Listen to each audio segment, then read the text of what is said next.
입니다. 결혼한 지는 5년이 되었어요. 친정아버지가 많이 아프세요. 제가 결혼하기 전부터 몸이 안 좋으셨고 병원에 입원하고 퇴원하고를 반복하셨어요. 그래도 친정오빠가 아직도 결혼을 하지 않은 데다가 고연봉 직업을 가지고 있고 어머니도 일을 하고 계시는 상황이라 병원비 부분에서는 부담이 크지 않은 편이에요.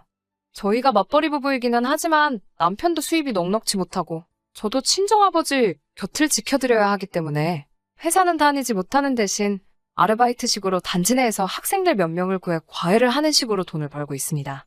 그래서 제 수입이 많은 편도 아니에요. 딸된 마음으로 병원비 조금이나마 보탬이 되고 싶기는 하지만 많이 해드릴 수 없는 게 늘 마음에 걸립니다. 작년 말쯤부터 상태가 급격하게 악화되셔서 병원에서는 더 이상 병원에 머무시는 게 큰 의미가 없을 수도 있다는 이야기를 들었습니다.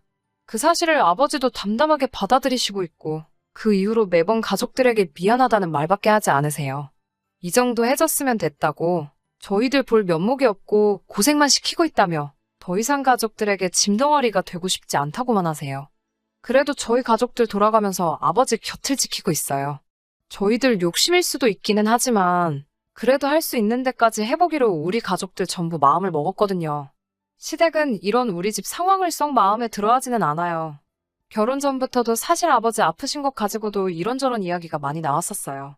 식을 올린 후에는 저는 이제 결혼을 했으니까 남편을 더 챙겨야 한다고 하시며 병원에 들락날락하는 걸 못마땅하게 생각하셨고 아버지 챙겨드리는 걸 마음의 짐이라고 표현하시며 그런 상황에 처해 있으니 저와 남편 사이에 애가 안 생기는 거라고 하시며 눈치 아닌 눈치를 주셨습니다. 구정을 앞두고 있던 얼마 전이었어요. 병원 쪽에서 연락이 왔습니다. 이제 더는 손쓸 도리가 없다면서 저희 가족들에게 이제 정말로 마음의 준비를 해야겠다는 연락을 받았습니다. 이제 언제 떠나셔도 병원 쪽에서는 더 이상 할 수 있는 게 없다는 말에 하늘이 무너지는 것 같았습니다. 임종하시는 순간이라도 지켜드리고자 저희 친정가족들 모두 스케줄을 비우고 일주일 내내 같이 병원에 있기로 했어요. 남편은 적어도 제가 밤에는 집에 돌아와서 다시 자기 출근하고 나서 병원에 오며 가며 하기를 원하는 눈치였지만 아버지 임종을 못 지켜드린다면 저한테 큰한이 될 것 같아서 그렇게는 할 수 없겠다고 말했어요. 그런데 기적 같게도 거동도 똑바로 하지 못하시던 아버지가 기운을 차리셨어요.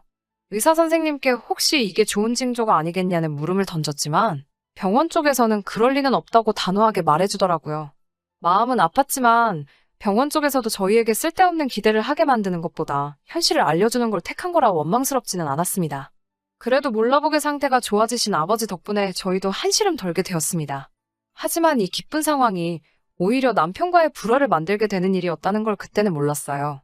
저희 시어머니는 맏며느리이십니다. 아직도 큰 집에 가서 제사 준비를 해야 하고 저도 결혼하고부터는 시어머니 따라서 많이 도와드리게 되었어요. 시어머니께서 작년 말쯤에 계단에서 발을 헛디디시면서 팔과 어깨를 크게 다치셨어요. 아직 불편하다고는 하시는데 많이 나아진 상태이고요. 뼈 붓는 동안 병원에 입원을 하셨는데 마침 시어머니가 입원하신 병원이 저희 아버지가 계신 병원과 같은 병원이었습니다. 그래서 저는 병원에 가는 날이면 아버지와 시어머니 병실을 오며 가며 두 분과 같이 시간을 보냈습니다. 시어머니 곁을 지켜드리는데도 아프신 저희 아버지보다는 제가 병원에서 시간을 보내느라 자기 아들이 밥을 굶지는 않을지 애밥은 먹이고 온 거냐며 걱정을 하시는 모습에 조금 실망을 했어요. 아무튼 아버지의 상태가 악화되니 저도 하고 있는 과외 스케줄을 조정할 수밖에 없었습니다. 오히려 시가족들보다 이웃들이 저를 더 챙겨주는 느낌이 들었어요. 아버지 때문에 한동안 수업을 하지 못한다는 말에 자식들 중간고사 준비가 최우선순위일 거라 생각했던 학부모님들은 뭘 그런 걸 우리들 허락까지 받으려고 하냐며 제 사정도 전부 이해해 주셨고 과일이며 뭐며 이것저것 챙겨주시는 모습이 감동스러웠어요. 아버지의 상태가 호전되신 건 다행이지만 병원 쪽 말에 따르면 언제 가셔도 이상하지 않을 거라고 했으니 누구라도 아버지 곁을 지켜야 하는 상황은 여전했습니다. 저 같은 경우에는 연휴 때는 과외를 할 필요도 없고 이미 이번 달은 수업도 잡아놓지 않은 상태라 큰 문제가 없었지만 개발자로 일을 하고 있는 오빠는 연휴에도 꼭 회사에 출근을 했어야 했고 이번에 휴가를 미리 당겼었기 때문에 연휴 기간에는 퇴근을 하고 나서야 병원에 올 수가 있는 상황이었어요. 병원비 부담에 한 푼이라도 벌어야 한다며 일을 하고 계시던 어머니도 동네 장사하는 가게에서 일을 하고 계셨기 때문에 연휴 특수가 껴서 더 이상 사정을 봐줄 수 없다는 상황이었고요. 병원비가 아직 많이 남아있었기 때문에 두 사람이 불가피하게 오후까지는 병원에 올 수 없는 상황이었지만 비교적 자유로운 저라도 아침부터 계속 아버지와 같이 있을 수 있던 게 그나마 불행 중 다행이었습니다. 두 사람 모두 일이 끝나면 병원으로 바로 올 수 있었기 때문에 적어도 낮 동안만큼은 제가 자리를 지켜내기로 했습니다.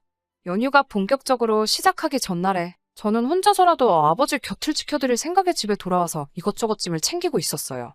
하지만 남편은 제가 짐 챙기고 있는 모습을 보고 큰 집에 갈 준비를 하는 건가 생각을 했나 봐요. 오해를 했다고 하더라도 남편이 나서서 먼저 큰 집에는 가지 말고 이번만큼은 장인어른 곁을 지켜드려야지 라고 말해줬으면 좋았겠지만 남편은 제가 병원으로 향한다는 걸 눈치채지 못했는지 짐 챙기고 있는 저를 보고 왜 자기 옷은 하나도 안 챙기고 제 거만 챙기고 있느냐고 물어보고 있네요. 남편에게 저는 아무래도 이번 명절에는 큰 집에는 가지 않고 아버지 곁을 지켜드려야겠다고 말을 했습니다.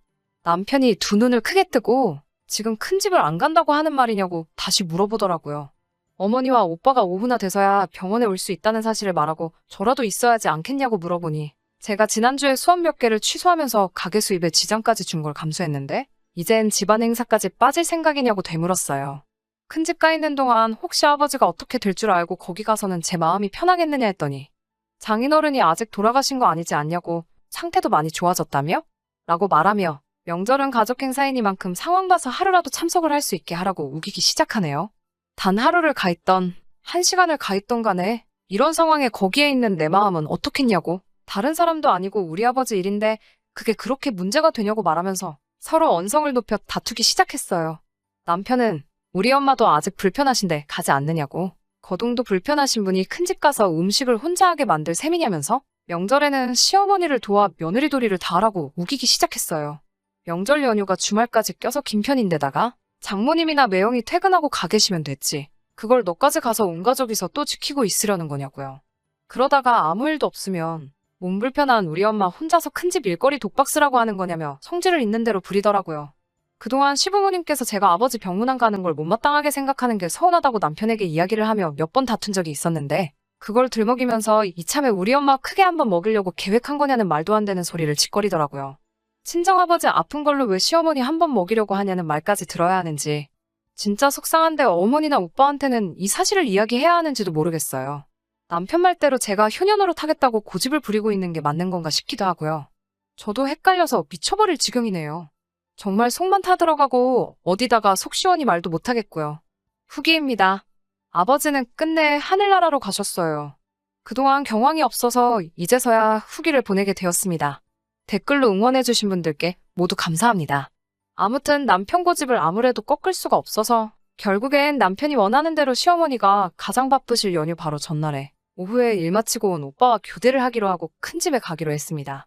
그날은 오빠와 엄마가 밤새 아버지 곁을 지키고 어머니가 오전 동안 잠깐 일을 빼실 수 있다고 하셔서 어머니가 다시 일터로 나가시기 전에 제가 큰 집에서 병원으로 곧바로 가기로 조율을 했어요. 제가 꼭 큰 집을 가야 한다는 사실에 어머니도 남편에게 많이 실망하신 것 같았지만 저 나름대로의 입장도 있을 테니 어쩔 수 없는 일 아니겠냐며 이해를 해주셨어요. 오빠도 이럴 때 연휴에도 출근을 해야 하는 회사를 다니고 있는 자기 잘못이라고 하면서 우리가 더 미안한 상황이니 저보고 절대 부담 갖지 말라고 하고 조심히 잘 다녀오라고 말을 해줬어요. 큰 집으로 가야 하는 당일 저녁, 오빠가 병원에 도착하고 저는 남편이 기다리는 집으로 출발을 했습니다. 괜찮다고 하시면서도 아쉬워하는 아버지를 보고 있으니 발걸음이 떨어지지가 않더라고요. 그래도 어쩔 수 없이 집으로 향했습니다. 남편은 저를 보자마자 미안해하는 기색단 하나도 없이 왜 이렇게 늦었냐고 잔소리를 하더라고요. 큰 집으로 가는 차 안에서 서로 한마디도 나누지 않았어요. 정말 가는 길에라도 혹시나 마음을 바꿔줄 줄 알았는데 그 고집 한 번을 꺾어주질 않았습니다. 큰 집에 도착했을 때 저를 병원에 일찍 갈 수 있게 도와주신 건 정말 의외의 인물이었습니다. 시어머니가 제가 문 열고 들어오는 걸 보자마자 저보고 병원엔 안 있고 여긴 왜 왔느냐고 물어보셨어요. 남편이 으스대듯이 제가 오늘도 병원 가서 있는다는 걸 엄마 생각해서 내가 데려왔지 하면서 자랑하듯이 이야기를 하더라고요.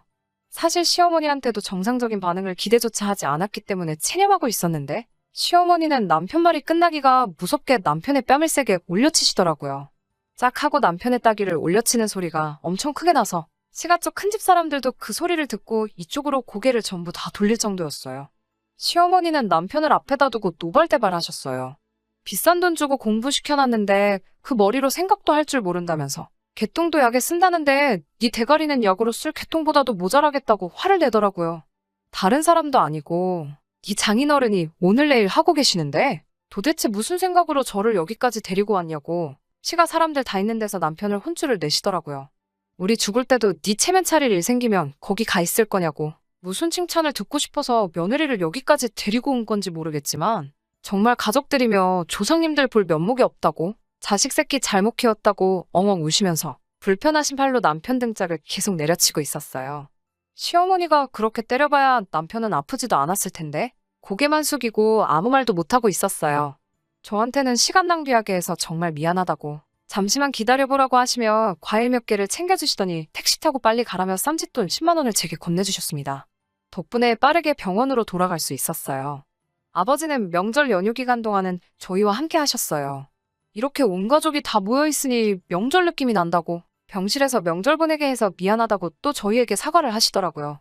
그리고 명절이 끝나는 그 주 주말 밤, 아버지는 온 가족이 지켜보는 가운데 새벽에 조용히 세상을 떠나셨어요. 그날부터 조금 시간이 지났는데 저는 아직 친정에 머물고 있습니다. 시어머니는 저에게 전화하셔서는 제 마음이 풀릴 때까지 친정에 있어도 아무 말도 하지 않을 테니 걱정하지 말고 있을 만큼 있으라고 하시더라고요. 그리고 정말 미안하다고 사과를 하셨습니다. 남편은 죽을 죄를 졌다면서 친정까지 찾아와 저희 어머니와 오빠 앞에서 사죄를 했고요. 저는 아직 남편을 볼 마음의 준비가 되지 않아서 그냥 방 안에 계속 숨어 있었습니다. 친정어머니도 이쯤 하면 남편을 용서해줄 때도 되지 않았느냐며, 제가 계속 이러고 있으면 아버지도 자기 때문에 이렇게 된 것 같아 하늘나라에서도 마음 편히 계시지 못할 것 아니냐며 저를 설득하셨지만 저는 아직도 제 마음도 잘 모르겠네요.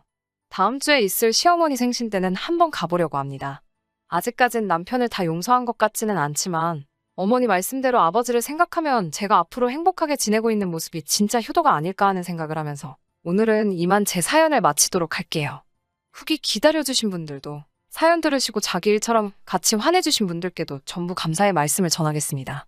건강도 행복도 챙기시는 한 해 되셨으면 해요. 그럼 이만 글 줄이도록 하겠습니다.